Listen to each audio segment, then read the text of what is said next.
오늘 제목은 의자를 빼앗기는 삶, 의자를 빼앗기는 삶이라는 제목으로 말씀을 같이 생각해 보도록 하겠습니다.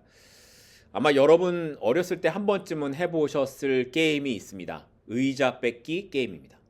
가운데 의자를 몇 개 두고 사람들이 빙 둘러서 노래를 하면서 돌아가다가 호루라기를 불면 서로 의자를 하나씩 차지하는 게임이죠. 그런데 사람의 숫자보다 의자가 늘 부족하니까 탈락하는 사람들이 생길 수밖에 없습니다. 그래서 탈락하지 않으려면 어떻게 해야 돼요? 빨리 가서 의자를 차지해야만 하는 거죠. 그러다 보니 의자를 갖겠다고 밀고 당기는 일들이 일어나곤 합니다. 그러면 왜 이렇게 의자를 차지하기 위해서 애를 써야 하는 걸까요? 말씀드린 것처럼 사람의 숫자보다 의자가 부족하기 때문입니다. 사람의 수만큼 의자가 똑같이 있었다면 그렇게 기를 쓰고 의자를 빼앗으려고 하지 않았을 텐데 의자가 부족하니까 그런 일들이 일어나는 거죠. 그런데 우리가 살아가는 세상의 구조가 이렇지 않나 하는 생각이 들었습니다. 사람과 사람 사이에 갈등이 있고 나라와 나라 사이에 갈등이 생기는 이유가 뭡니까? 필요한 만큼의 자원이 없고 필요한 것들이 충분하지 않으니 그것을 차지하기 위해서 거래도 하고 때로는 전쟁을 해서 빼앗기도 하는 거라는 겁니다. 그러니까 갈등의 시작이 뭐예요? 충분하지 않은 것 때문이라는 거죠. 그러면 이제 질문을 바꿔서 이런 질문을 한번 해볼 수도 있을 것 같습니다. 하나님을 믿는 사람들은 살아가면서 이런 갈등이 일어나지 않는가 하는 겁니다. 믿음의 길을 간다고 해서 하나님께서 우리의 길을 인도하시니까 모든 것이 충분하고 삶에 문제가 없고 여러분은 그렇게 살아가십니까? 그렇지 않죠. 오히려 믿음의 길을 갈수록 새로운 형태의 갈등이 우리 앞에 있다라는 것을 우리는 알고 있습니다. 바로 오늘 본문에 나타난 아브라함과 조카 롯의 사건에서처럼 우리가 어떤 삶을 살아가든지 우리는 사람들 사이에서 만나게 되는 이 갈등들이 있고 이 갈등을 피할 수도 없어요. 그렇기 때문에 어떤 형태로든지 그걸 풀어가면서 살아야 한다라는 겁니다.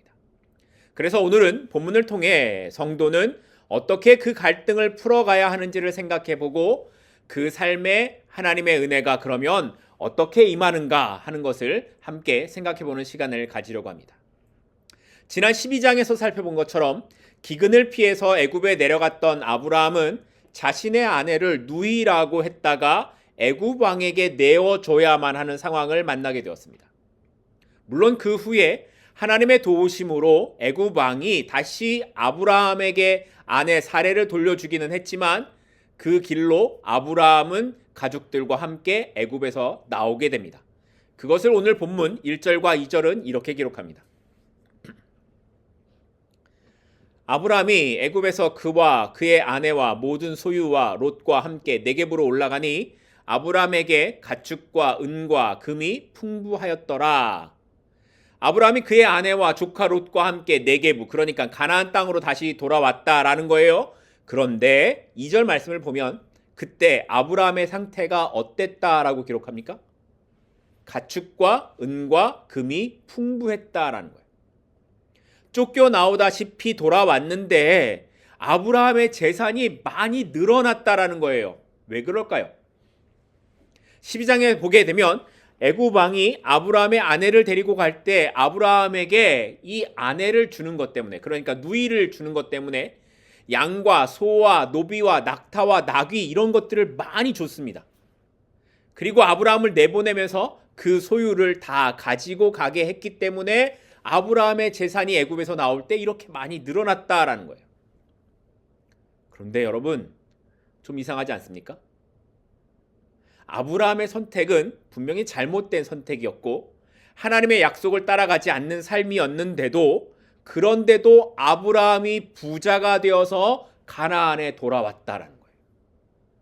자, 그러면 우리가 어떻게 살아도 하나님께서 아브라함처럼 잘 살게 하실 것이니까 괜찮은 거 아니야?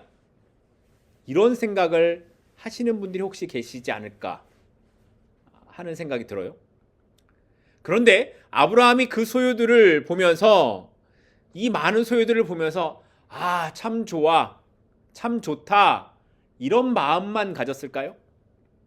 아니면 그 소유들을 보면서 아, 내가 정말 큰 일을 치를 뻔했구나, 이런 생각을 했을까요? 우리는 물질의 축복이 있으면 그것이 다 성공이라고 생각을 하지만 하나님께서 아브라함에게 주신 은혜는 그 물질을 통해서 네가 어디에 있든지 내가 너와 함께 한다라는 것을 가르쳐 주기 위한 도구였을 뿐이지 그 소유 자체가 아브라함의 성공을 의미하는 것은 아니었다라는 겁니다.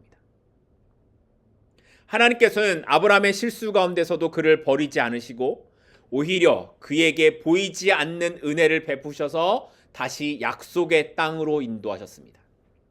그러니까 재산의 많고 적음이 하나님의 축복의 기준이 아니라 하나님께서 아브라함과 함께 하셨다라는 사실이 그에게 진정한 축복이었다라는 겁니다. 그래서 이 이후에 아브라함의 모습을 보면 아브라함의 삶이 달라져 가고 있다는 걸 우리가 발견할 수 있습니다. 이제 나중에 그걸 좀 보게 될 겁니다. 우리도 얼마든지 아브라함처럼 실수할 수 있습니다. 그러나 중요한 것은 그 실수를 통해 우리가 무엇을 배우는가 하는 것입니다. 물질적인 축복은 잠시 우리를 기쁘게 할 수 있을지도 모르지만 그러나 그건 은혜의 도구일 뿐이지 영원하게 지속되는 건 하나님의 말씀과 약속밖에 없습니다.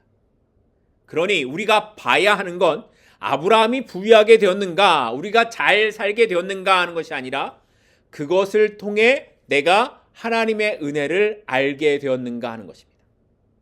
그러니 물질이 많고 적음의 문제가 아니라 내가 하나님의 은혜를 알고 살아가느냐 그렇지 않느냐의 문제가 있다는 거예요.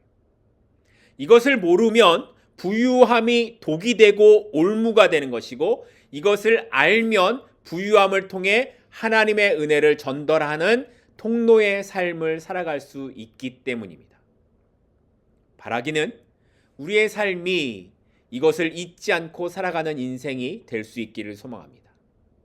세상의 부유함의 목적을 두고 살아가는 것이 아니라 하나님의 은혜를 알고 그것을 전달하는 것에 목적을 두고 살아가는 우리 모두가 되기를 간절히 소망합니다.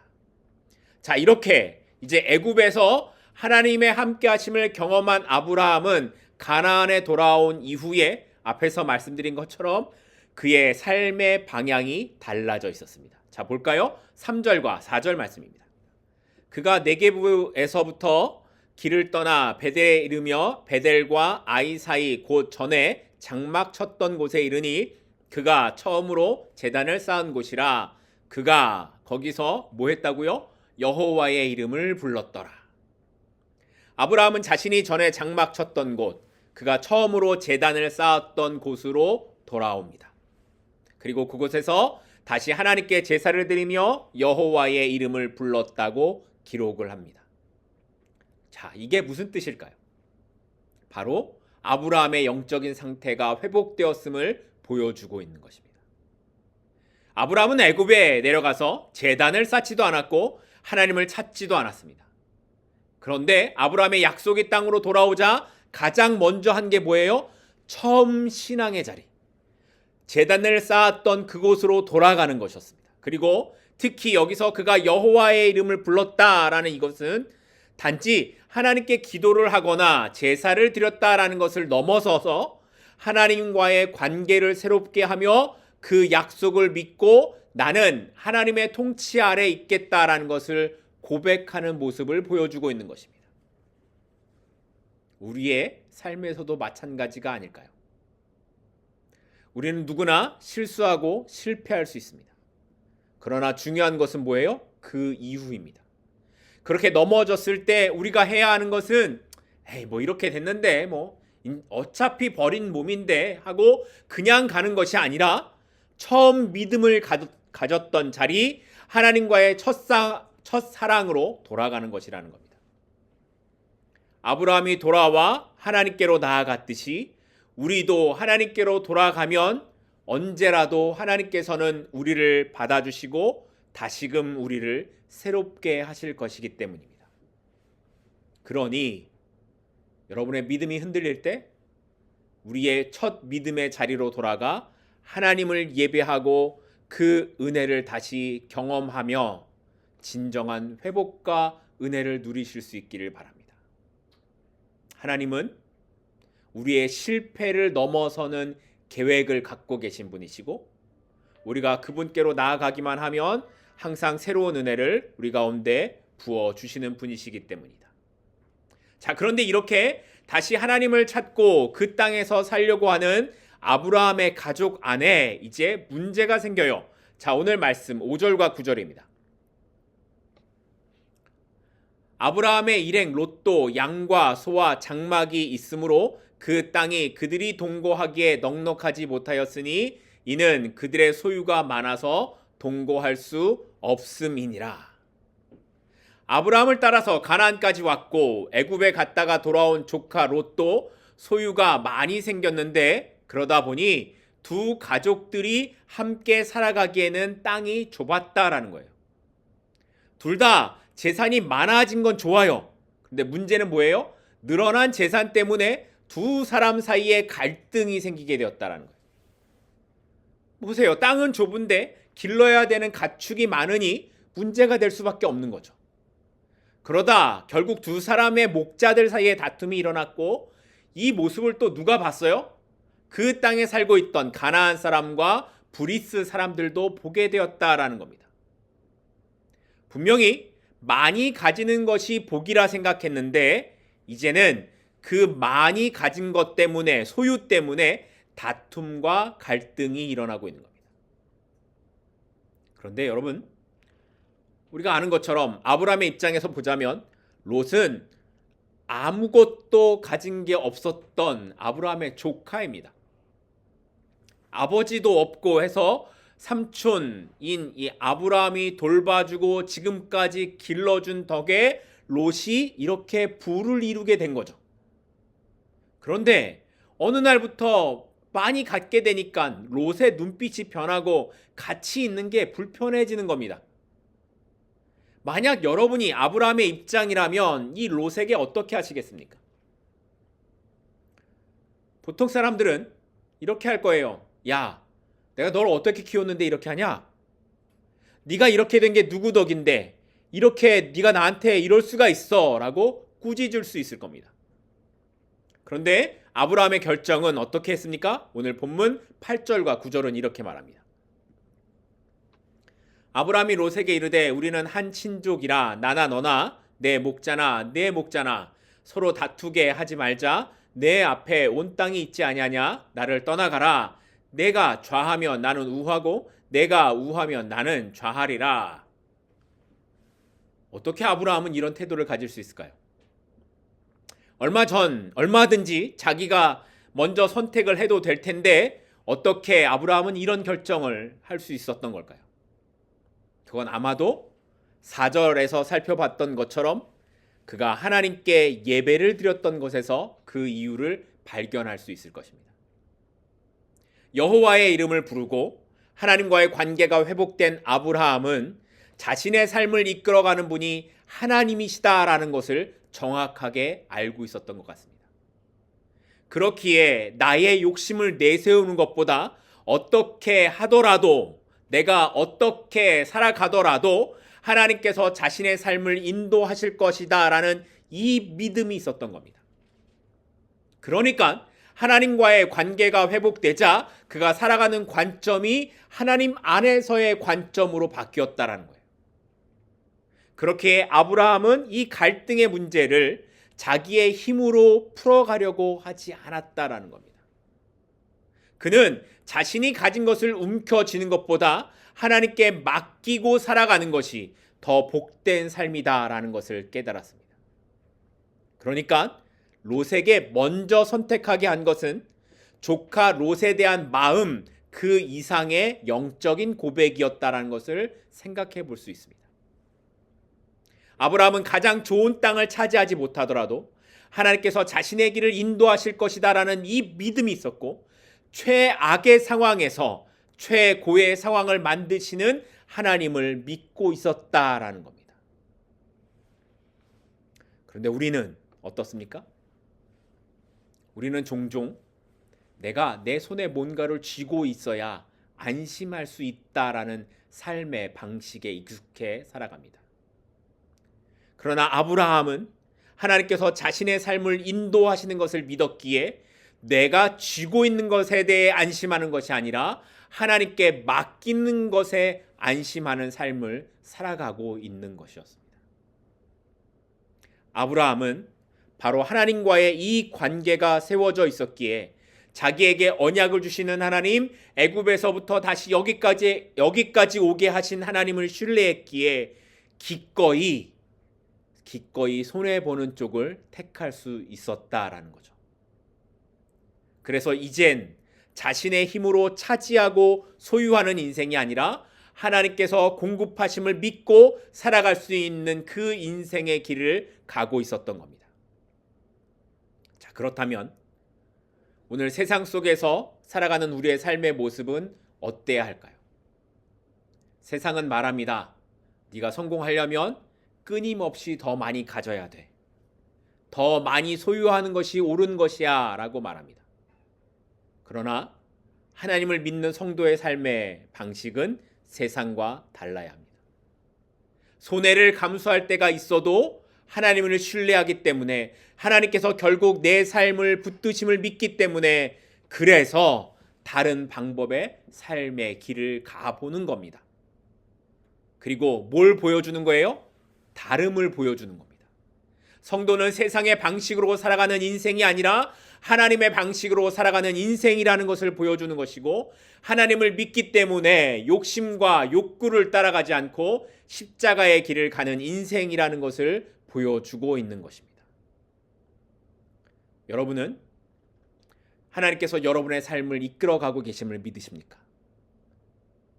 그렇다면 이제 세상과 다른 선택의 길을 가보겠다라는 결정이 그 믿음이 우리에게 일어날 수 있기를 소망합니다.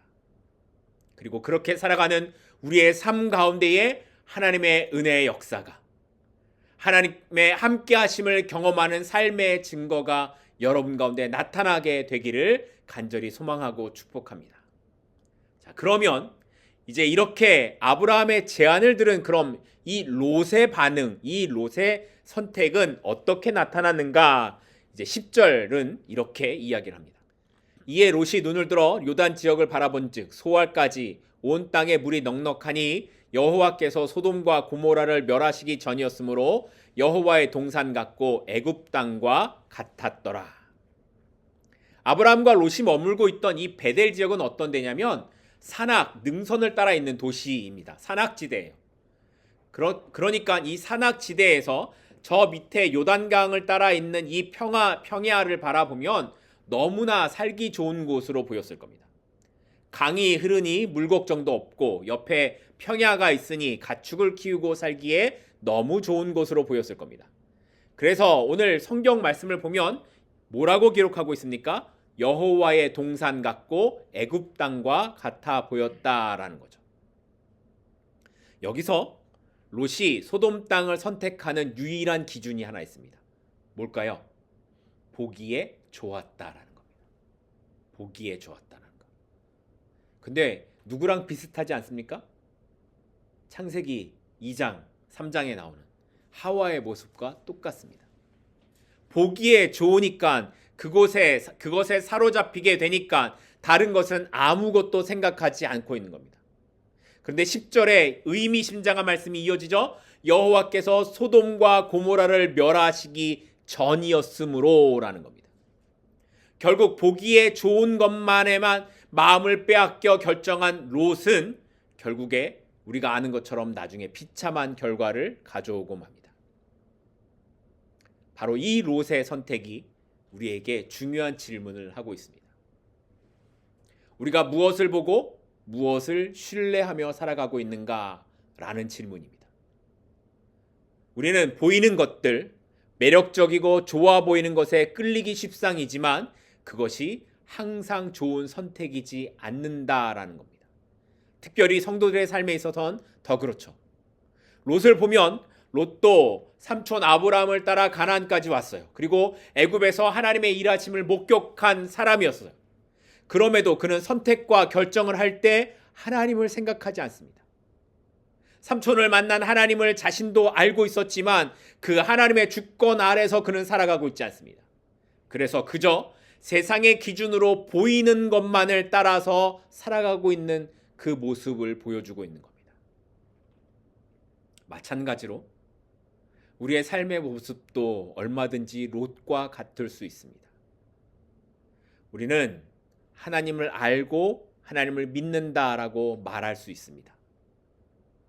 그런데 하나님의 다스림 안에 살고 싶지 않고 그저 내 생각과 뜻대로 보기에 좋은 것만을 따라간다면 그 결정이 결국은 어디로 간다라는 거예요?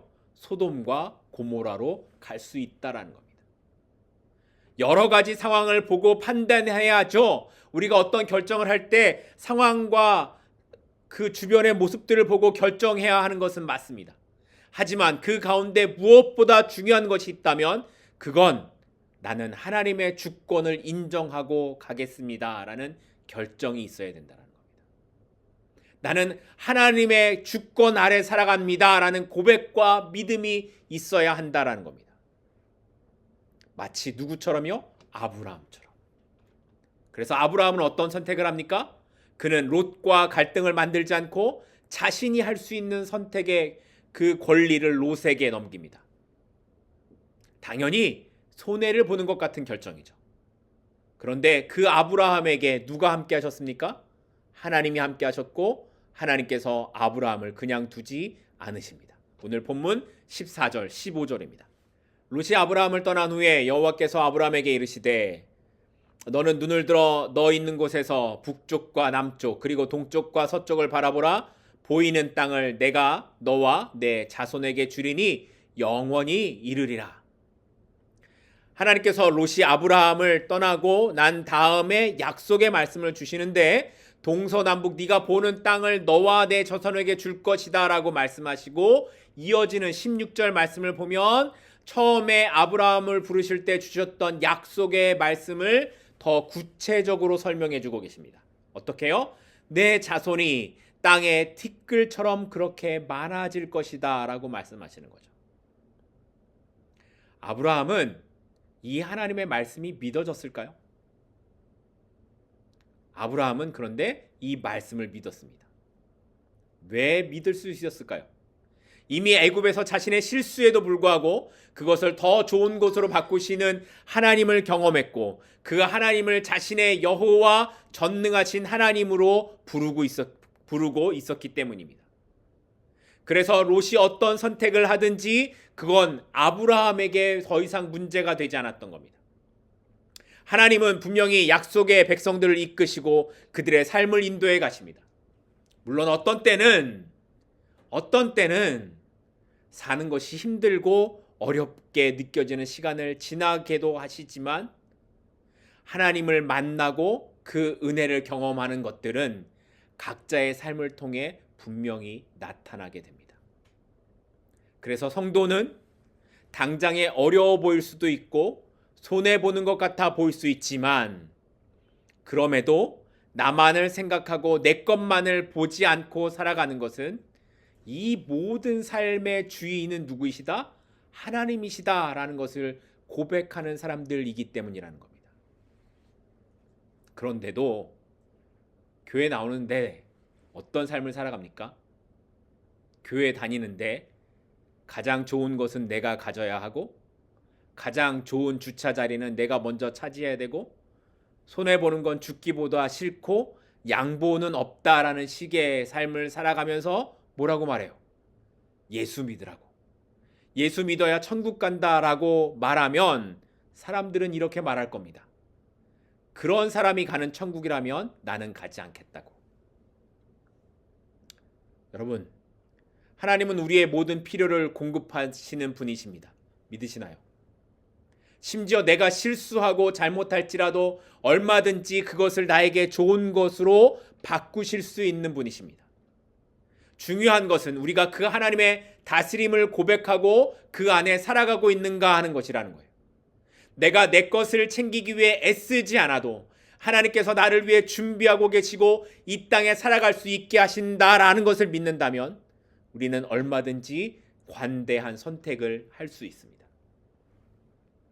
가끔 농구나 야구 같은 스포츠 경기를 볼 때 녹화된 방송을 보면 어떻습니까? 이미 경기 결과를 알고 있는 거죠. 그러니까 초반에 점수를 잃게 되고 뒤지게 되더라도 그게 문제가 되지 않습니다.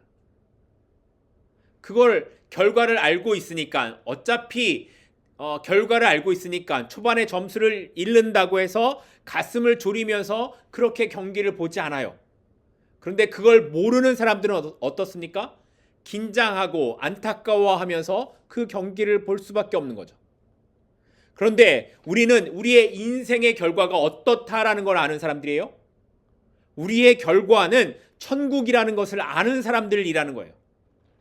그런데 이 땅에서 잠깐 점수를 잇는 그런 순간을 살아간다고 해서 그것 때문에 안절부절 못하고 이러다 죽는 거 아닌가 하는 생각으로 살아가고 있지는 않는가 하는 거라는 겁니다. 아니 보세요. 9회 말에 승리가 있다라는 걸 말하면서 4회, 5회에 점수를 좀 잃었다고 힘든 순간을 만났다고 다 끝난 것 같은 삶을 왜 살아가고 있는가 하는 거라는 겁니다. 그러니 우리의 삶의 끝을 바라보고 우리를 인도하시는 하나님의 계획을 믿으면서 살아가는 저와 여러분이 되기를 바랍니다.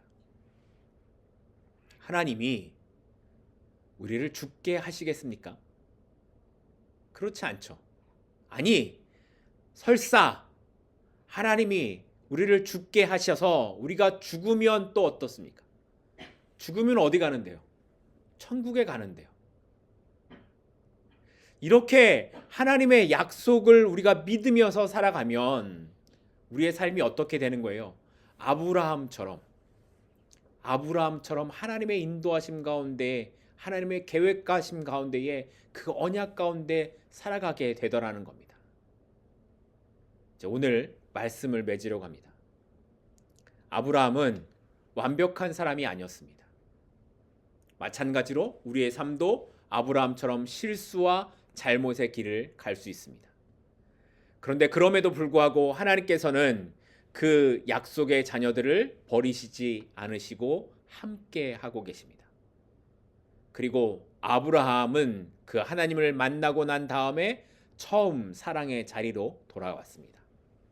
우리도 그렇습니다. 순간적으로 잘못된 선택을 할 수 있고 하나님을 떠나가는 선택을 할 수도 있지만 중요한 건 뭐예요? 다시 돌아가는가 하는 것입니다.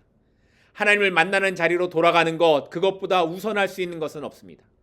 바라기는 올해 한 해에 하나님을 만나는 자리에 있기를 소망합니다. 내가 어디에 있든지 어디로 가든지 나를 아시는 하나님, 그 하나님을 만나는 자리에 우리가 항상 설 수 있기를 소망합니다.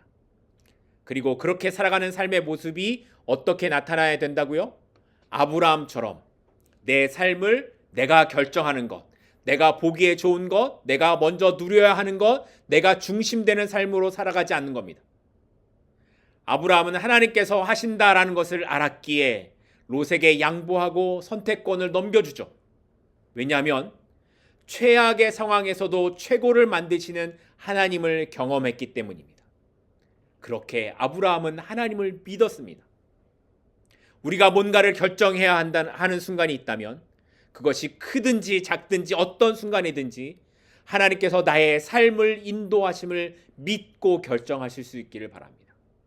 그리고 그 믿음에 근거해서 나를 먼저 생각하는 결정이 아니라 하나님의 뜻을 생각하는 결정을 하고 그 길을 걸어가는 우리 모두가 될 수 있기를 소망합니다. 그것이 바로 하나님께 나의 삶을 맡기는 그 길을 걸어가는 걸음이 될 것이기 때문입니다. 기도하겠습니다.